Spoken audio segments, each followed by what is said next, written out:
Most welcome to the most wanted. നാളെ തിരുവോണമാണ്. ഇന്ന് എല്ലാ കേരളീയരും ഉത്രാടപ്പാച്ചിലാണ്. നല്ലൊരു തിരുവോണം ആഘോഷിക്കാനിരിക്കുന്ന മലയാളികളുടെ മനസ്സിൽ ഒരു നിമിഷമെങ്കിലും കടന്നു പോകാതെ ഒരു ചിത്രം ഇന്ന്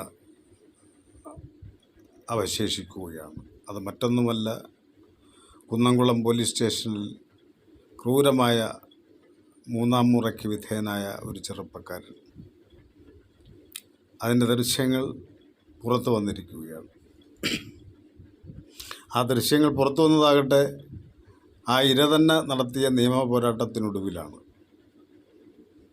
അത് ദൃശ്യങ്ങൾ പുറത്തുവിടാതെ കുന്നംകുളം പോലീസ് മറച്ചു വച്ചിരിക്കുകയാണ്. അവസാനം കോടതി ഇടപെട്ടിട്ടാണ് ഇപ്പോൾ ആ ദൃശ്യങ്ങൾ പുറത്തു വന്നിരിക്കുന്നത്. അപ്പോഴാണ് നമ്മളുടെ നീതിബോധം, പൗരബോധം ഞെട്ടി ഉണരുന്നത് എന്നുള്ളതാണ് യാഥാർത്ഥ്യം.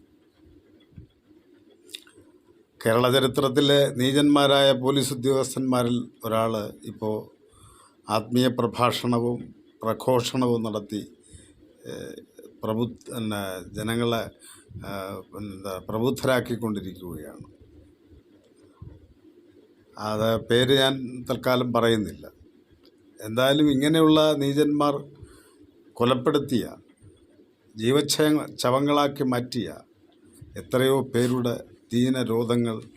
രോദനങ്ങൾ അന്തരീക്ഷത്തിൽ മുഴങ്ങുമ്പോഴാണ് നാം നാളെ തിരുവോണം ആഘോഷിക്കാൻ പോകുന്നത് എന്നുള്ളത് ഒരു വൈരുദ്ധ്യമാണ്. അതൊരു ദുര്യോഗമാണ് കേരളീയൻ്റെ എന്ന് പറയാതിരിക്കാൻ നിർവാഹമില്ല. കക്കയം ക്യാമ്പിൽ ഒരു ചെറുപ്പക്കാരനെ കൊന്നു തിന്നുകയാണ് പോലീസ് ചെയ്തത്. രാജൻ എന്ന് പറയുന്ന ആ എഞ്ചിനീയറിംഗ് വിദ്യാർത്ഥിയായിരുന്ന രാജനെ കൊലപ്പെടുത്തി.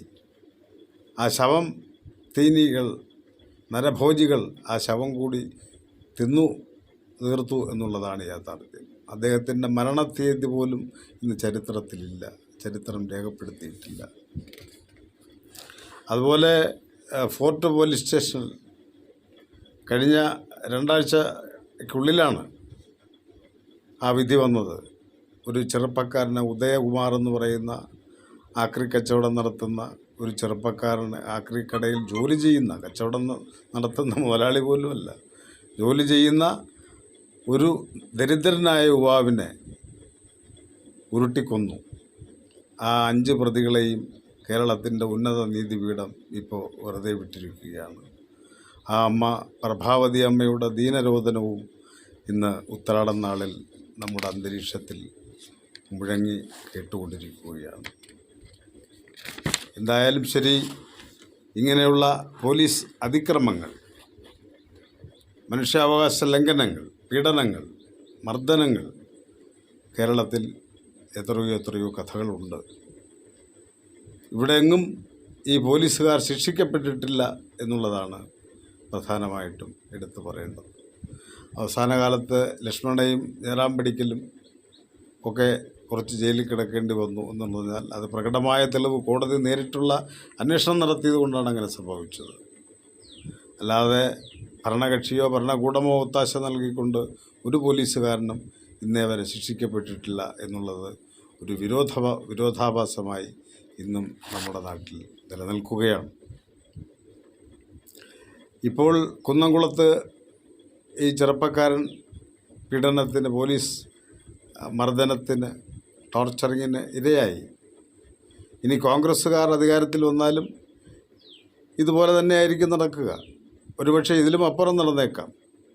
കരുണാകരൻ്റെ കാലത്ത് നടന്ന കാര്യങ്ങളൊക്കെ നമുക്കറിയാവുന്നതാണ്.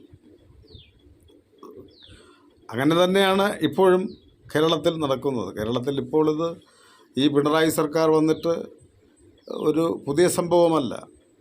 എത്രയോ പീഡനങ്ങൾ, എത്രയോ കള്ളക്കേസുകൾ, എത്രയോ പേരെ ജീവഹാനിക്കും ആത്മഹത്യയ്ക്കും ഇടയാക്കിയിട്ടുള്ള സംഭവങ്ങൾ ഈ കഴിഞ്ഞ കാലയളവിൽ ഉണ്ടായിരിക്കുകയാണ്.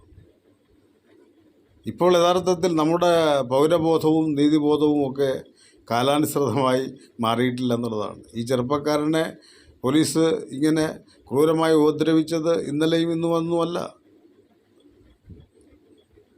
2023 മറ്റോ നടന്ന സംഭവം, അതിനെ തുടർന്ന് 2 മാസമായി അദ്ദേഹം നടത്തിയിട്ടുള്ള നിയമ പോരാട്ടം, ഒടുവിലാണ് ഈ ദൃശ്യങ്ങൾ പുറത്തു വന്നിട്ടുള്ളത്. അന്നൊന്നും ആരും അറിയാതിരിക്കുകയാണോ? കോൺഗ്രസ് നേതാക്കന്മാർ ഇത് അന്ന് അറിയാതിരിക്കുകയാണോ? ഇപ്പോഴല്ലേ അവരെല്ലാം പ്രതിഷേധവുമായി രംഗത്ത് വന്നിരിക്കുന്നത്. അപ്പോൾ ഇത് ഈ നാട്ടിൽ ഇങ്ങനെ നടക്കും. നമ്മുടെ ഉദാത്തമായ ഉന്നതമായ പൗരബോധം കേരളീയർക്കുണ്ട് എന്നൊക്കെ അവകാശപ്പെടുന്നെങ്കിലും, നീതിബോധമുണ്ടെന്നൊക്കെ അവകാശപ്പെടുന്നെങ്കിലും, നമ്മുടെ പൗരബോധം ഉണരണമെങ്കിൽ CCTVയോ ഓഡിയോ ക്ലിപ്പിങ്ങോ വീഡിയോ ക്ലിപ്പിങ്ങോ ഒക്കെ പുറത്തു വരണം എന്നുള്ളതാണ്. അത് വന്നെങ്കിലേ നമ്മൾ ഉണരൂ. അത് വന്നില്ലെങ്കിൽ നമ്മൾ ഉറങ്ങിത്തന്നെ കിടക്കും എന്നുള്ളതാണ്. ഒരു ജനത എന്നുള്ള നിലയ്ക്ക് അവർക്കുള്ള ആ പ്രതിഷേധിക്കാനുള്ള ആർജവം നഷ്ടപ്പെട്ടുകൊണ്ടിരിക്കുന്നു എന്നുള്ളതാണ് ഇത്തരം സംഭവങ്ങൾ നമ്മുടെ മുന്നിൽ ചൂണ്ടിക്കാട്ടുന്നത്. ഇതിന് ഒരറുതി വരുത്താൻ എന്തെങ്കിലും കഴിയുമോ എന്ന് ചിന്തിക്കേണ്ടുന്ന കാലത്താണ് നാം ജീവിക്കുന്നത്. ആ കാലത്താണ് നമ്മുടെ തിരുവോണം വന്നെത്തിയിരിക്കുന്നത്. എന്തായാലും പോലീസിൻ്റെ മൂന്നാം മുറകളില്ലാത്ത, മർദ്ദനമുറകളില്ലാത്ത, പീഡനങ്ങളില്ലാത്ത ഒരു കാലം നമുക്ക് സ്വപ്നം കാണാൻ മാത്രമേ കഴിയൂ. ഇനിയും ആവർത്തിക്കപ്പെടും എന്നുള്ള കാര്യത്തിൽ സംശയമില്ല. പക്ഷേ ഉണ്ടാകുന്ന സംഭവങ്ങളിൽ ജനതയ്ക്കുള്ള പ്രതികാരം, പ്രതിഷേധം ഉയർന്ന് കാലോചിതമായി, കാലാനുസൃതമായ, തത്സമയം യഥാസമയം ക്ഷണികമായി ഉയർന്നു വരണം.